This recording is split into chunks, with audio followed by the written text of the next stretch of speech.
Saqqara, Egypt, 1850. While on an expedition to recover ancient manuscripts for the Louvre Museum in Paris, French Egyptologist Auguste Mariette spots a strange object sticking out of the sand. Intrigued, Mariette has the sand cleared away and finds large rocks blocking what looks to be the entrance to an underground chamber. After using explosives to remove them, he gains entrance to a tomb complex, also known as the Serapeum. In April 2018, ancient astronaut theorist Georgios Tsoukalos and Egyptologist and Cairo native Rami Rahmani visited this mysterious site. The Serapeum of Saqqara, Giorgio. Magnificent. The name Serapeum comes from Serapis, which is Apis bull and Osiris, combined together in one Greek god. Located deep beneath the desert surface lies a 790-foot-long passageway. There, within a series of alcoves, neatly carved out of the limestone rock, are 24 gigantic stone sarcophagi. Each sarcophagus measures approximately 13 feet long, 7.5 feet wide, and over 10 feet tall. But just how the ancient Egyptians managed to transport these massive granite boxes remains unknown, as does their intended purpose.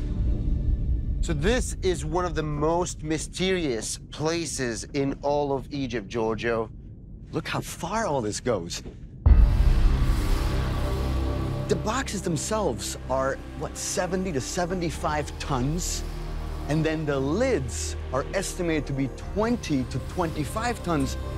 It's one of the most mysterious things about this place is really how they managed to bring these heavy structures all the way down here when we're breathing heavily just to get to the end.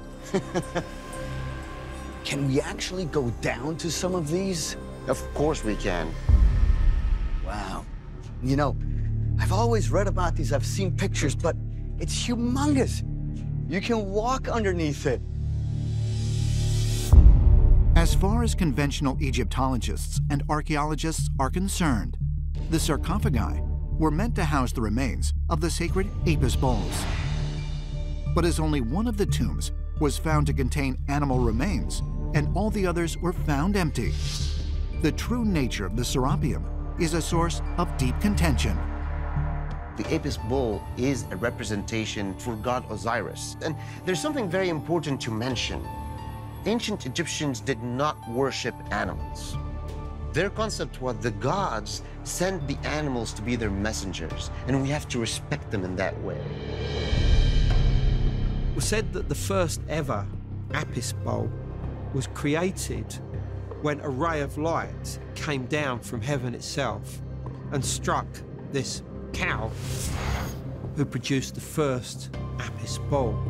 So there is some relationship between the bull itself and the stars. The sides and also here at the bottom, the polishing is perfect.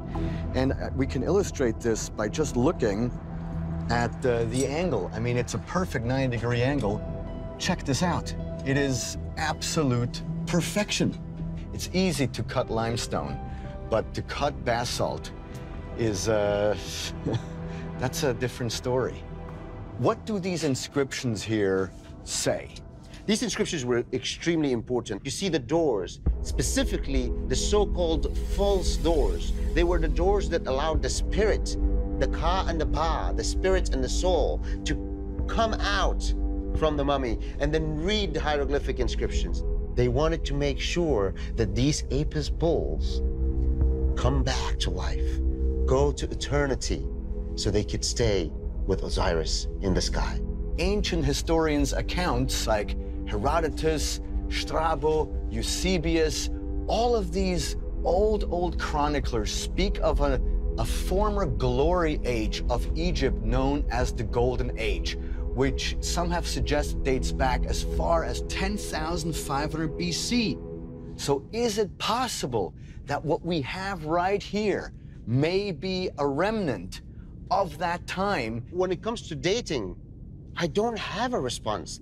I can't tell you for a fact that this was made 3,000 years ago. Till today, there's a debate on when were these made.